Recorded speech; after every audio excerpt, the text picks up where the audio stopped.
Our next interview is with the new president of the ABAA, Sarah Baldwin, of Wharton Books. And Sarah, we're going to start you off with the same kind of question I start everybody off on. Tell us a little bit about your family background, where you come from, what education you have, siblings, etc. Bring us up through your college years. Sort of a 2-minute biography. Well, that may be more complicated than you think, because in fact, I was born in New York City. My parents were Boston bred, and by the time I went to college, I'd been to 13 different schools. Right.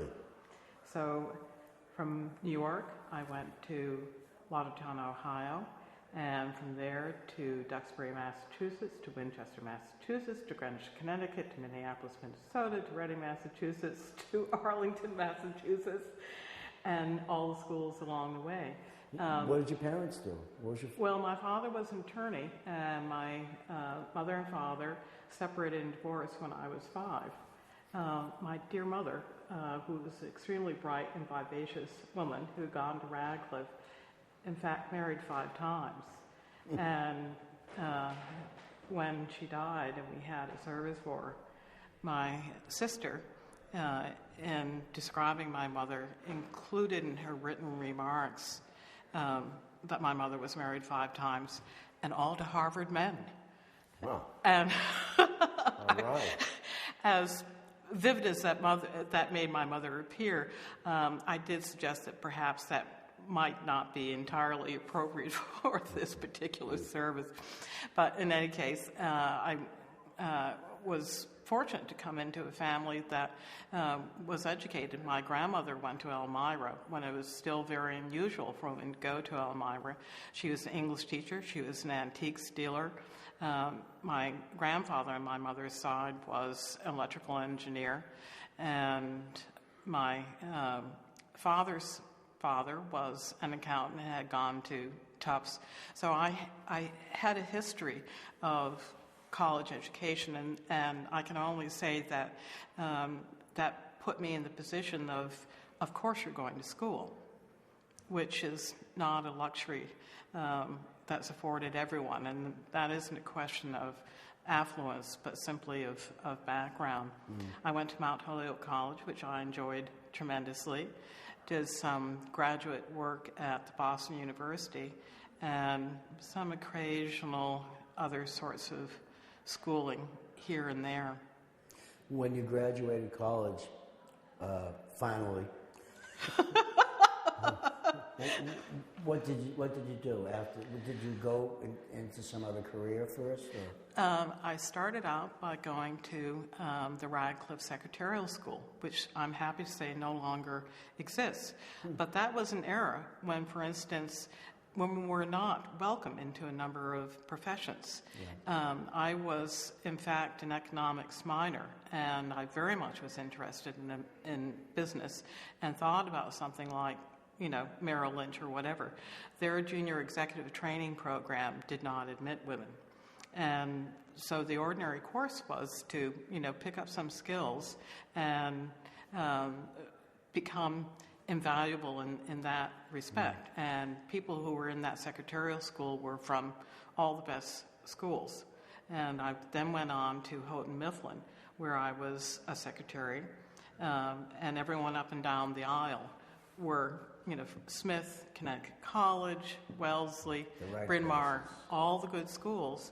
And I had an editor who happily was willing to give me additional things to do, and in time I became an assistant editor, and I was the first person in the textbook department who moved from being a secretarial position into an assistant editor position, which for a woman at that time was unusual. And so I will say that it's interesting, given the evolution of my career, how very different it is for young women graduating today. I think they face challenges, but they're rather different than the ones that my generation faced. When did you first realize that you had a book bug? Oh, I've always had a book bug. I mean, that for me was my continuum when I was a child.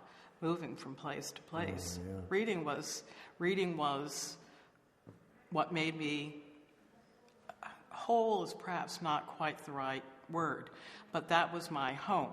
That was my stasis. That was where I could always go to when I was dealing with yet another set of new school, new teacher, trying to, and that was sort of a constant. That newness was constant, and so for me the books were always a wonderful resource, and my mother's problem was trying to keep up with my desire for the reading, the intake. So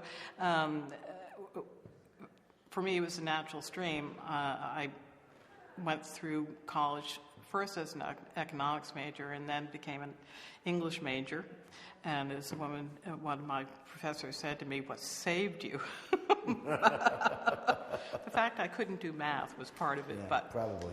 But in any case, then I went into publishing, and from Mifflin I went to New York, and eventually decided I didn't want to stay in New York and came back. And I was fortunate enough that I had a friend who was a general used bookseller, Claire Murphy of Pace and Hall Books. I know Claire very well. And she and I were in high school together, as was my husband. We were all very good friends. Huh. And when I began working for Palmer & Dodge, which is a wonderful law firm, Claire kept saying, "Sarah, I think you would really love this." And that was the day when you could go down to Milk Street and, putz around, and you had those stores. You had the storefronts that were an education in of themselves. And, gradually I was persuaded that this could possibly be where I would want to become truly professional. And I did a little bit of self-education in a way. I spent a couple of years in retail working for Harvard bookstores. And at that point, I thought, having worked in publishing, having been a student, having worked in retail, both on the trade and on the textbook side, I had a reasonable knowledge of the market and some kind of understanding. My woeful ignorance in terms of the antiquarian book market, I did not understand, and I was fortunate because that ignorance allowed me the confidence to go forward, which I would not have had otherwise. But the great thing about the book business is the generosity of the people that you meet and the kind of knowledge that booksellers' catalogs, contain in them, so that by talking to booksellers and by reading their catalogs, there's a lot that, one can learn just there. Sarah's reference to Milk Street is for Goodspeeds. Yes. On Milk Street. When we're talking back and forth, you and I know what you're talking about. Yes. But somebody who's going to be watching this video may not. So, those were the happy hunting grounds, though. Absolutely. Yes. And those days will never come back. No. What possessed you to move to North Carolina? We're actually in Virginia, and I have to... Virginia, excuse me. No, that's quite all right. My husband was a federal employee, and he received a very good offer to come down and work in the Washington, D.C. area, which is something that most, federal employees, if they're good, that will happen. And it was a difficult move in the sense that we were moving away from our family. A fortunate move in the sense that it's been a wonderful place for us in terms of family, and also in terms of booking. It's a wonderful area. A great area. Although this year has been a little tough winter-wise, hasn't it? Oh, grim. You got our weather this year. You're in the weather in Virginia. 24 inches of heavy, wet snow is no one's delight. Oh, it's terrible. It's terrible. Sarah, what was the year that you established yourself as E. Wharton Books? And why did you use Edith Wharton as your nom de plume, so to speak? 1979.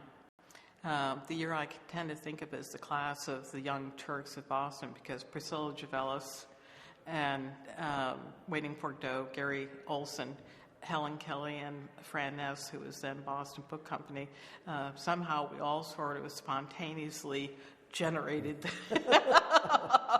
around that time, whereas always had been, pretty much, good speeds and male-dominated booksellers, pretty much. Pretty much. But, a good time to begin exposing other possibilities. And Edith Wharton, because I had read, and this is one of the instances in which a book really does change one's life. I read R.W.B. Lewis's biography of Edith Wharton, and what was interesting to me was I only knew a very small aspect of her career.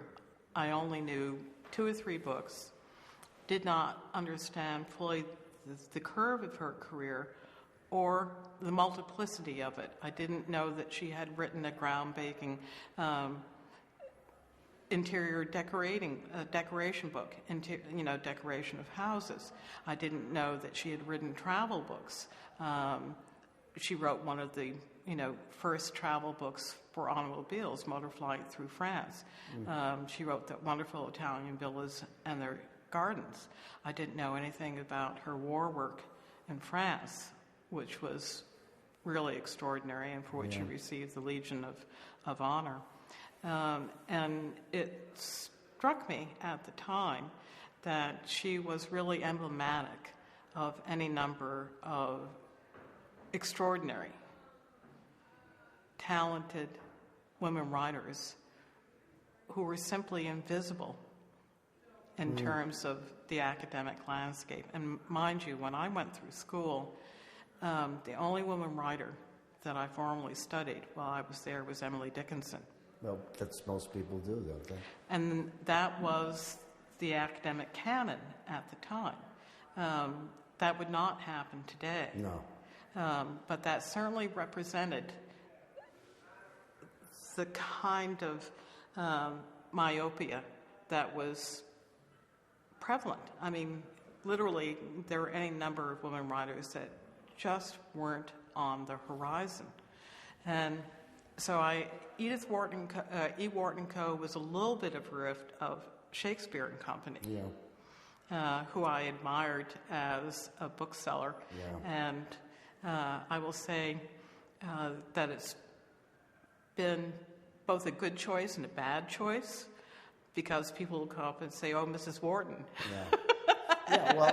I think it's, But in any case, it also has meant that, and I should have been prepared, but I've been a little bit more intimately involved with Edith Wharton works than I would have originally anticipated, but the pleasure is that she survives closer scrutiny, so to speak. Yeah. Who are some of the other people who were like mentors or people you could go to for advice when you first started in the trade?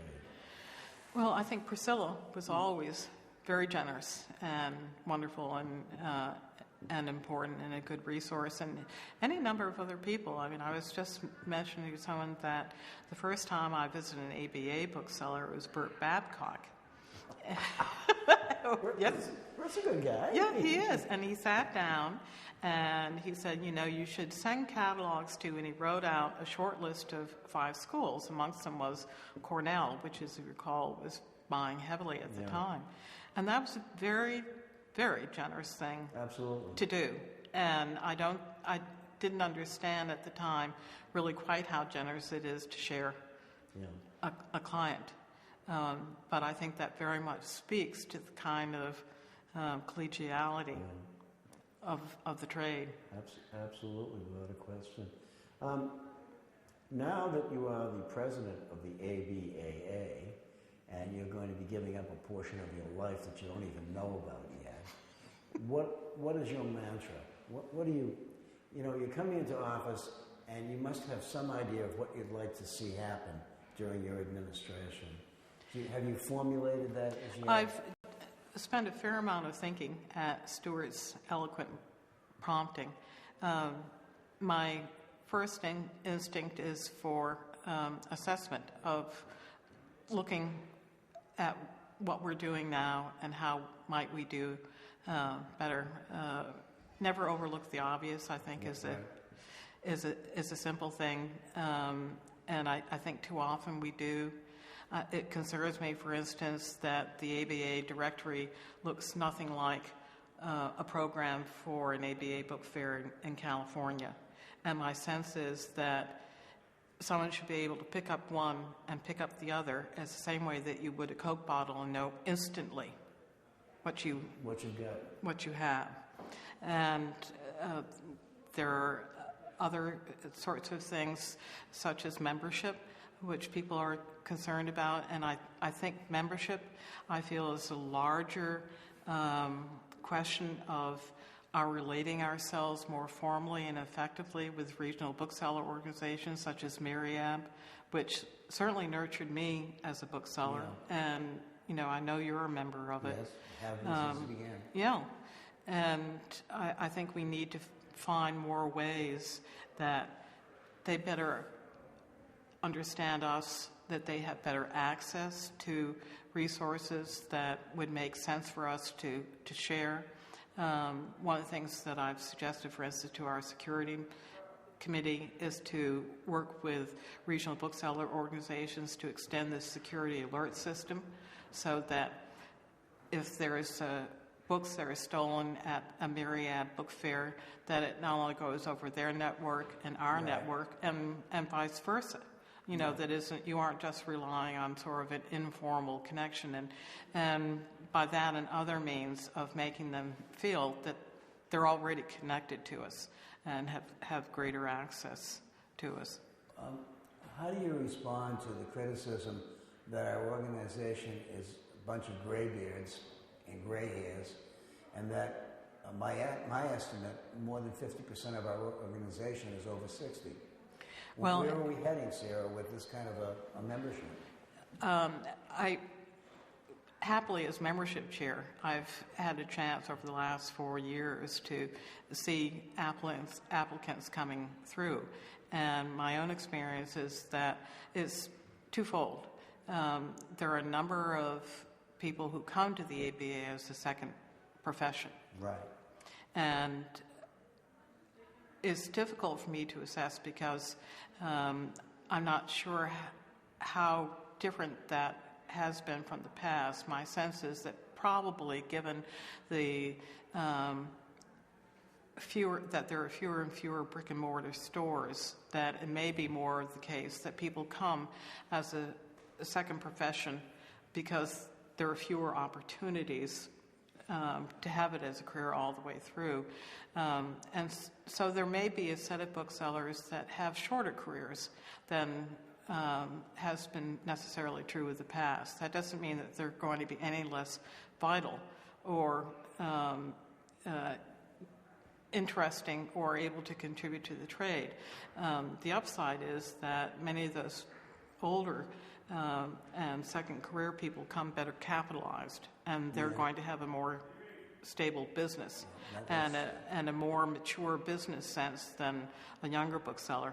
On the other hand, I can attest that we do have younger booksellers coming through, and Lauren Baer and Brian Cassidy and Kevin Johnson, Harper Levine, they're there. And I think the real test, and we don't know what the long range is going to be. But I'm convinced that as long as there's antiquarian books, and I am a believer that that's going to continue, that people will continue to come into the trade. And what we need to do is to be more aggressive in developing interest in book collecting, which is something that we're starting to do. We need to be more aggressive in terms of both making available education opportunities, not only to nascent booksellers, but to young associates and younger members within the association. So I think we need to do more about that. What is your personal business experience with the internet? Are you an internet person? Do you have your inventory there? Do you do a certain percentage of your business via the internet? The internet is like a little rain from heaven at unexpected times. Well, I admire what Between the Covers and Tom Congo and Dan Gregory do. That is not my native way of operating. And it took my son, who, 5 to 10 years to persuade me to put up a website. I think all of us of our generation have had that experience of grappling with all computerization, software, internet, and we come to it without the kind of native ease that other generations do. But we learn, and I think its potential is great. It's a visual medium, and when you are able to combine a good written description with good images, that certainly is more persuasive, I think, than just a verbal description alone. Which is one of the reasons why we're doing these video interviews. So we can see who you are, see the expression on your face when a question's asked, and have a feeling for the individual by watching them respond. I think all of us of our generation came kicking and screaming into the internet, and then now all of us are saying the same thing. It's like you said, it's pleasant rain from heaven. What do you see as some of the main challenges that we face as booksellers in the upcoming 5 or 10 or 15 years? The most immediate is the economy. I don't think that we're going to see a quick change, a quick turnaround. I think that there are some very serious stresses and that came into play in the downturn, and I don't see that changing for a while. And I think that booksellers are going to have to be very alert and very careful. At the same time, not completely abandoning. We all take risks. Every single time we buy a book, we take a risk. Absolutely. And so I think we're going to have to be very agile. I'm less worried about the impact of Kindle digital books for our generation for the next 5 to 10 years. The next 10 to 20 years, it will be interesting because that will be a generation who did not go to the library in college, but worked through online resources. My son is a reader, but he spent very little time in libraries when he was in college. So it'll be a different sensibility. At the same time, I think we have to remind ourselves, Mike, what were people collecting when you first came into the trade? Not what they're collecting now, Sarah, No, that's for sure. No. There wasn't ephemera. Right. There wasn't African American. Right. Very little women. Virtually no women. So I think that every single time we envision there are going to be enormous changes, we don't know if that's an enormous change that's going to collapse or expand or just simply, move things around. And it's interesting, when you have people like Tom Conlon and Ken Lopez, who really changed what a first edition was, what that market could include. I don't imagine that Joseph the Provider was always the gold standard of modern first editions. In its time. In its time. And Tom changed that market. Yeah, Absolutely. And there are other young booksellers who are changing the markets in other Yes. areas as well. Yeah. The only problem I have is there are not enough of them. I mean, when you think in terms of what our membership is, that for 40 years we had a burgeoning membership that was up to almost 550 members. And now it's slowly but surely going down to what, 450 now? 450. And I think that all of us here in the association want to see that number go back up without losing any of the credibility or any of the integrity that goes along with it. I completely agree with you. I just don't know how to do it, that's all. I don't think there's a single answer. Well, in any case, we can always pray for better times. Our time is up. Enjoyed our conversation. Oh, thank you. Thank you for participating, and go sell some books. Oh, thank you.